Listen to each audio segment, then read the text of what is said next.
No se ve nada. Bueno, buenas noches a todos.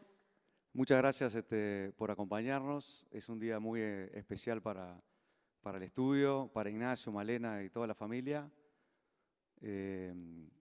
También es importante recordar en estos momentos a Gervasio Posadas, socio fundador del estudio, y a Germán Vecino, que pido un aplauso también.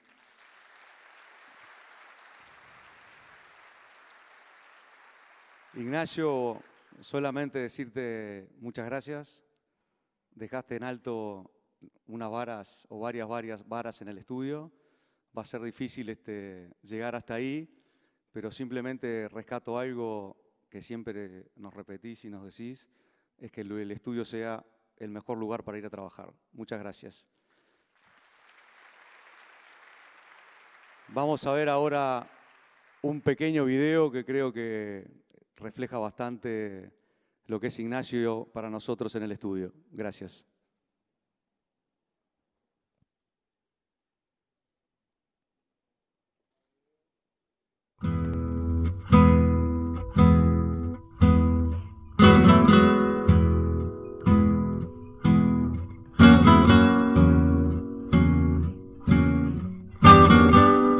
A Ignacio lo conocí en 1982.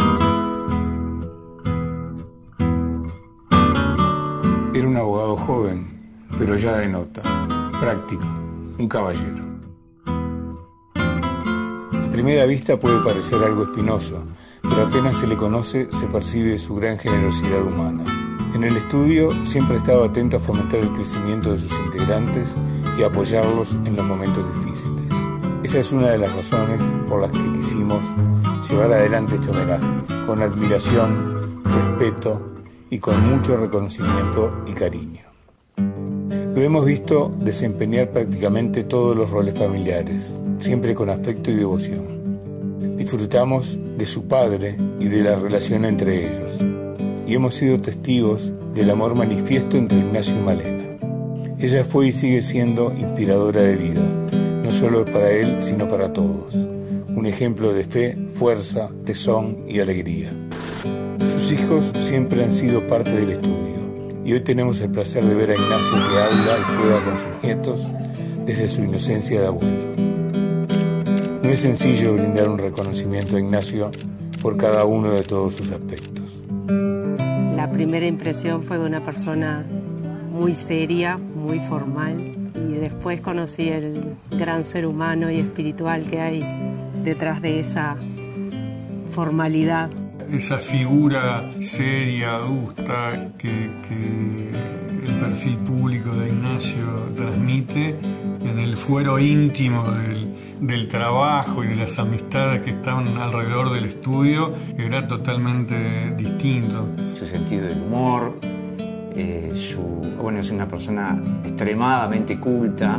Con el destacado abogado y hombre de política conviven el Ignacio espiritual, que en su momento se incorporó al noviciado jesuita, el jardinero, que cultiva y regala árboles, el deportista, el amante de los caballos, el lector y escritor permanente, que a su tiempo optó por ser docente en la Facultad de Derecho de la Universidad Católica, cuya creación promovió.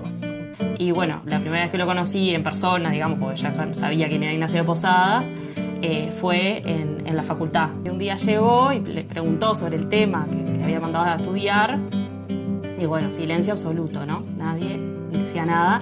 Y como nadie contestó nada, Ignacio, sin decir palabra, agarró sus cosas y se fue. Y bueno, ahí entendimos que no podíamos ir a la clase sin estudiar. Pero después volvió a la siguiente clase, como si nada hubiera pasado, y todo volvió a la normalidad, digamos. Para nosotros, Ignacio es especialmente un hombre de derecho. Y desde allí también cobró su dimensión de estadista.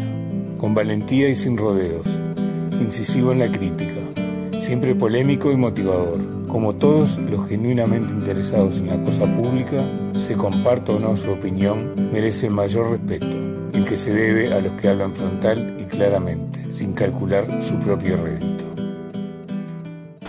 Hombre del Partido Nacional, fue senador y ministro. Se vinculó con importantes líderes internacionales. Siempre estuvo presente para apoyar al gobierno de Uruguay cualquiera fuera su color. Ejerció la vocación básica de un jurista, la defensa de las instituciones democráticas y del Estado de Derecho. Participó en varios episodios políticos memorables. Fue un joven Ignacio quien, en medio de la debacle del golpe de Estado de junio de 1973, colaboró a transportar a Wilson Ferreira para que siguiera su lucha desde otras trincheras.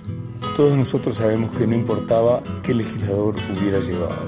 Lo que vimos siempre en ese viaje es la fibra valiente y sobria del hombre de derecho que es Ignacio.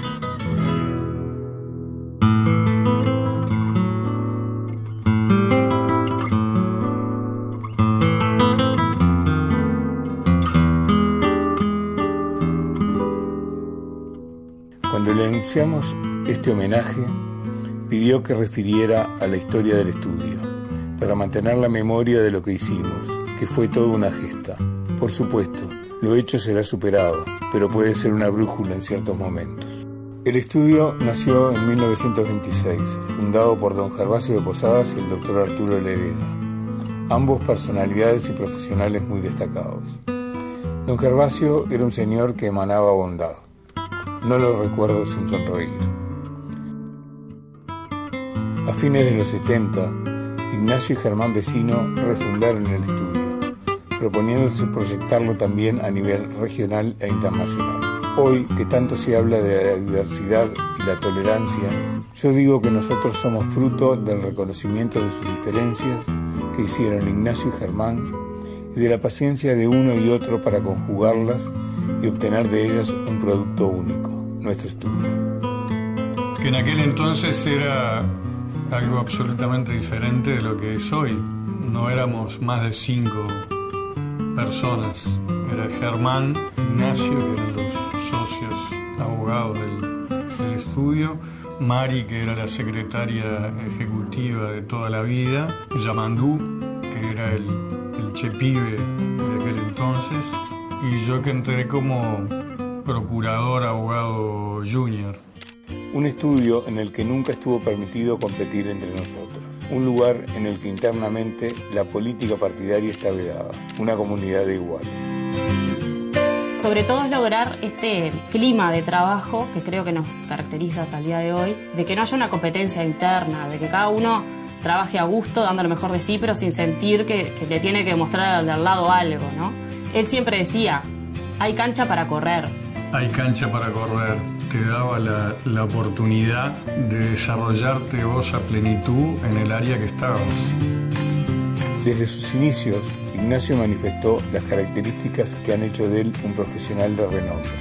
Poseedor de una gran inteligencia que sabe poner en práctica. También tiene un don de imperium natural.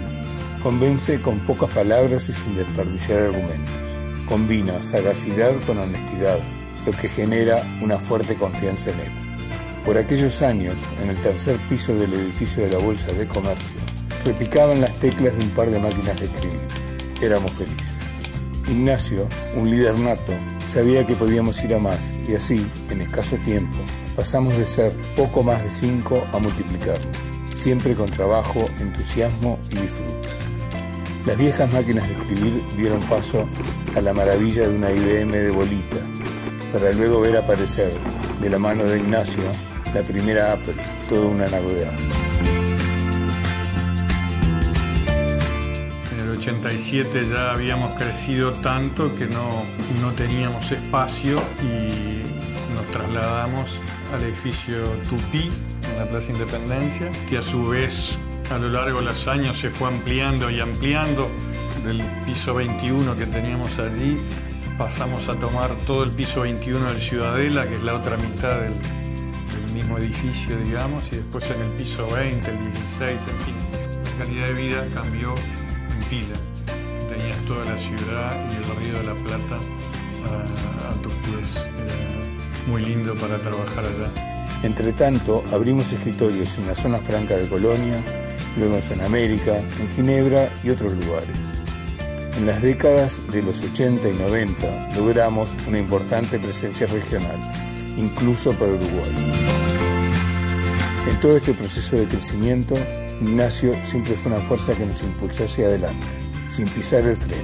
postulando la máxima de brindar servicios excelentes en equilibrio con la calidad de vida de cada miembro del equipo. Creo que una persona que tiene mucha fuerza, que siempre apostó a por más y a crecer y llevó a todos los demás a seguir esos objetivos. Creo que fue en la primera entrevista que tuve con él, me dijo, y después siempre lo repetía a otros también. Mirá, abogados brillantes hay muchos, pero acá, además de ser un muy buen abogado, es tan o más importante también llevarse bien, tener un clima interno armónico. Esa preocupación que él tiene del bienestar de la gente que trabaja en el estudio, ¿no? De cada integrante, esa parte humana, de hacer sentir a cada uno como en su casa. En el estudio fue promotor de reuniones en las cuales desarrollamos nuestros vínculos y construimos una gran hermandad, capaz de asumir los desafíos con la confianza de ser un equipo sin claudicaciones. En aquella época teníamos muchas reuniones porque se fomentaba mucho la integración del estudio. Siempre nos deleitaba con sus pasos de rock con Malena, que era un ámbito totalmente fuera de su formalidad, vamos a decir. Salir de las oficinas de Ciudad Vieja, del trabajo diario, encontrarnos con todos los compañeros en un ambiente totalmente descontracturado, compartir un asado, me acuerdo jugábamos a las bochas, todo ese tipo de instancias que salían del laboral estrictamente, y eso es lo que demostraba que el estudio buscaba esa integración y que nos sintiéramos todos como de verdad una familia, ¿no? Imposible olvidar los chalecos de colores que traía Malena para formar dos equipos y jugar al fútbol, o las injusticias de María Artola, secretaria que oficiaba de árbitro en los partidos y que siempre cobraba en favor del cuadro que integraba Ignacio. También el frecuente desembarco de los pedidos de libros de Ignacio fueron una ocasión disfrutable. La temática tan variada como sus intereses: política, historia, filosofía, economía, derecho. Con un mensaje escueto, Simei avisaba: tengo mercadería. La mercadería que prestaba eran los libros. Ignacio es un hombre exquisitamente culto, de los que no alardean. Ignacio es también un sembrador social, comprometido con el acceso de todos al crecimiento. En el estudio desarrolló este aspecto impulsando la Fundación Niños con Alas y nuestra participación en ella. Junto a Germán Vecino y a Yamandú Castrillón, fue uno de los motores de los otros principales focos del estudio: el apoyo a las personas privadas de libertad y el arte a través de la Fundación Gurwitch. Cuando una vez más decidimos mudarnos para acompañar nuestro crecimiento y mejorar nuestra calidad de vida, terminamos edificando nuestra sede en Carrasco, precisamente en la que fuera la casa de Ignacio y Malena. Y es desde ese lugar tan simbólico para todos, y desde Sudamérica, donde seguimos construyendo día a día nuestras historias y continuamos promoviendo un espacio de crecimiento profesional y humano. Bueno, era un placer trabajar con Ignacio, la verdad que es un tipo frontal, directo, claro, muy ejecutivo. Con una capacidad asombrosa de conocer al detalle a cada cliente que me producía una admiración tremenda realmente. Es un tipo despegado, es una de las mentes más brillantes que tiene el Uruguay. Que realmente en nosotros inculcó una mística y un amor a la camiseta muy fuerte, ¿no? Un orgullo de pertenecer.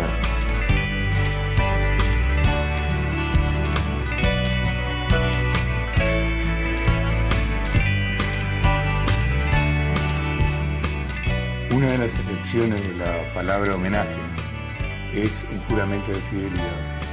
Y esto es aplicable en el caso, porque los que compartimos con Ignacio nuestra vida en el estudio y cultivamos con él los valores que él ejerció, nos comprometemos a mantenerlos vivos, más allá de los cambios que requieran los tiempos. Ignacio, muchas gracias y un gran abrazo de todos nosotros.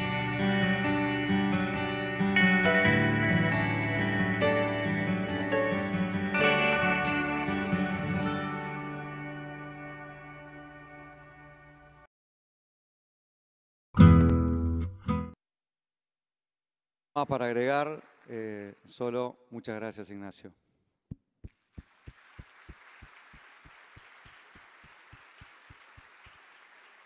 Ahora María Elena, mi hermana, le va a dar un regalo a Ignacio y seguramente diga algunas palabras.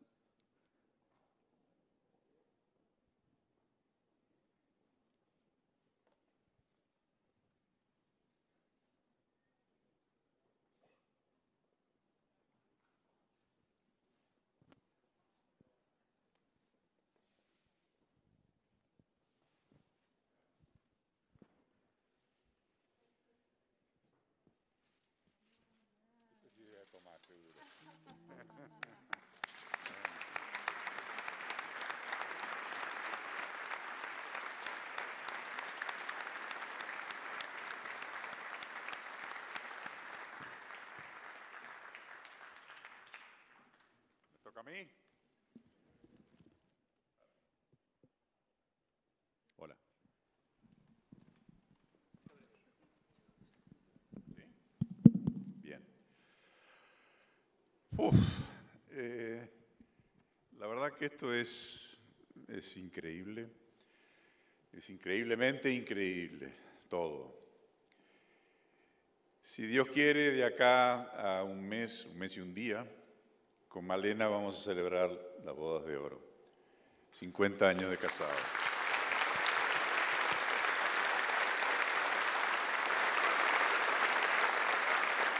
Si alguien me hubiera dicho a mí, allá por diciembre del 71, que yo iba a vivir 50 fabulosos años con Malena, con los chicos, yo no lo habría podido creer, no lo habría podido imaginar.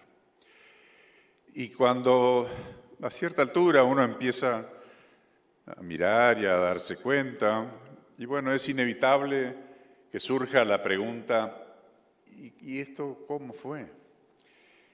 Y yo me di cuenta ya hace mucho tiempo que la respuesta era muy clara, y se llama Malena, una mujer increíble.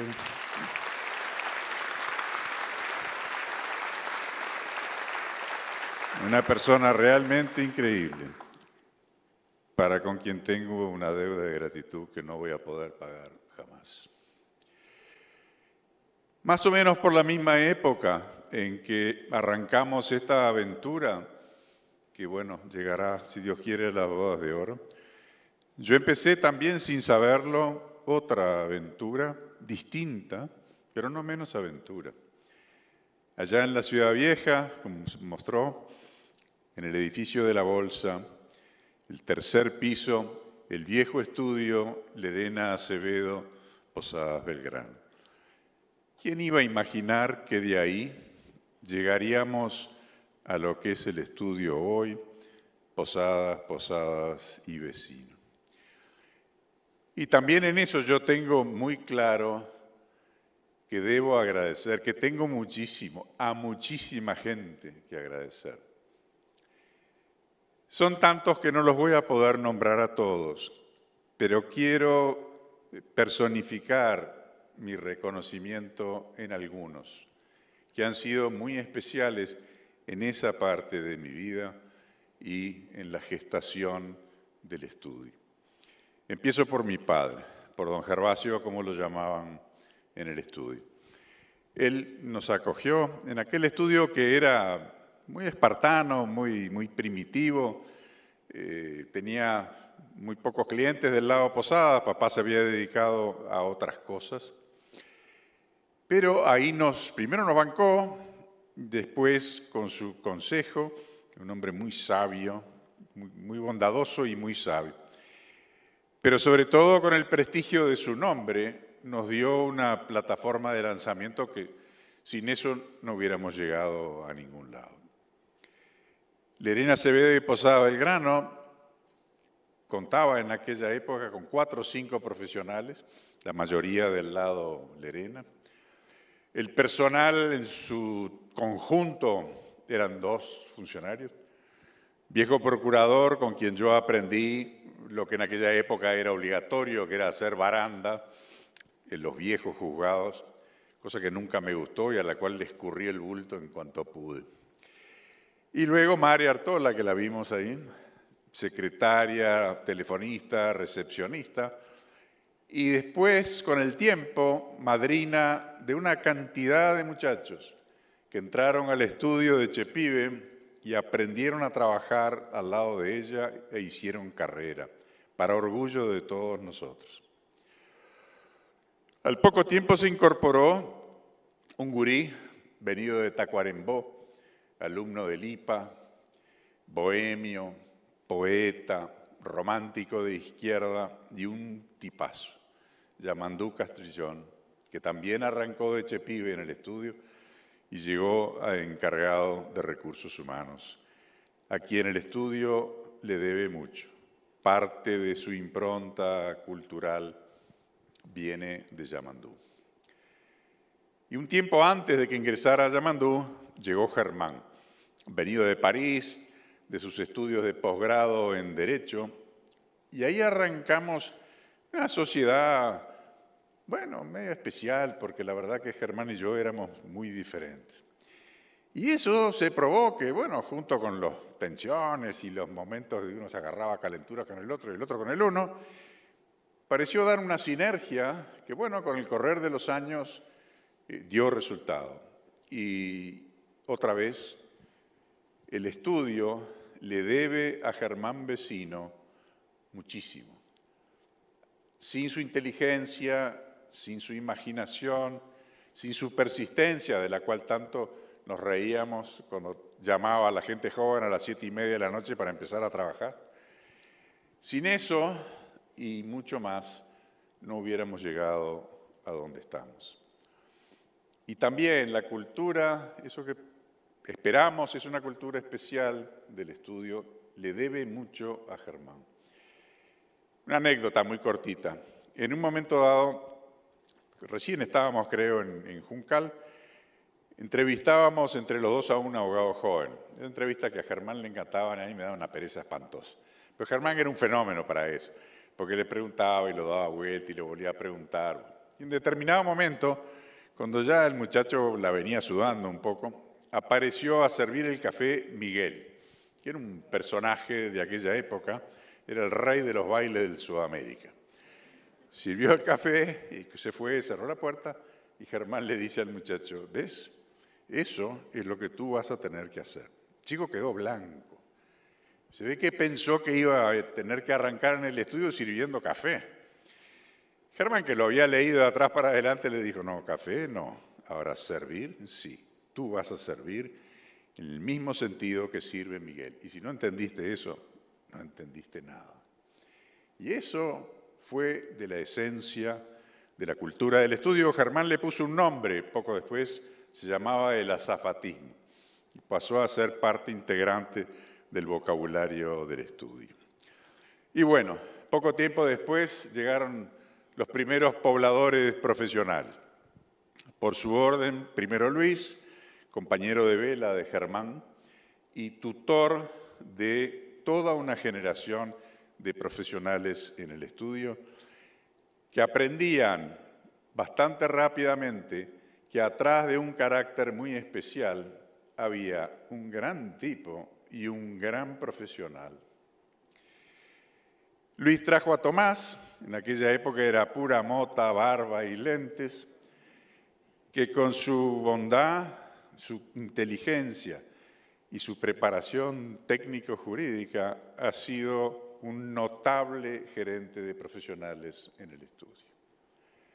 Y el tercero fue una de las primeras innovaciones, yendo a aquella idea de los americanos del one-stop shopping, buscando abrir las actividades del estudio, que no fuera solo jurídico, contratamos el primer contador, a Francisco Oves, que apenas podía esconder atrás de su timidez un gran corazón y una dedicación fantástica. El montaje administrativo y contable del estudio le debe a Francisco muchísimo.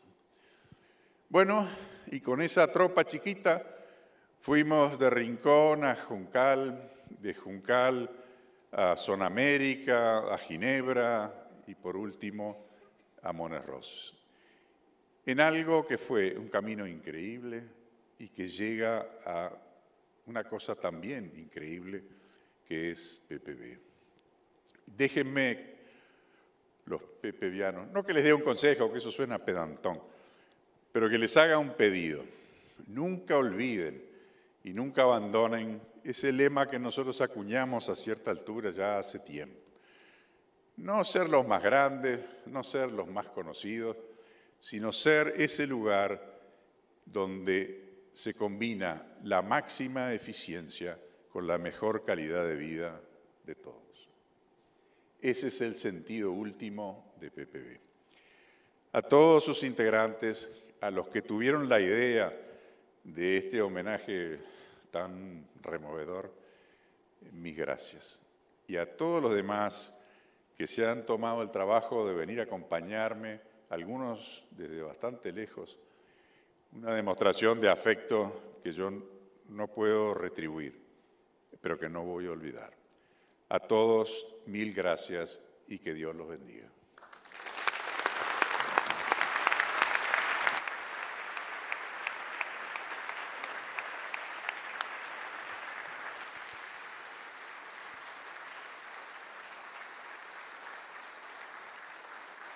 Buena IPM.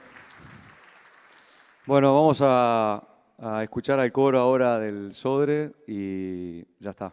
De vuelta, muchas gracias, Ignacio.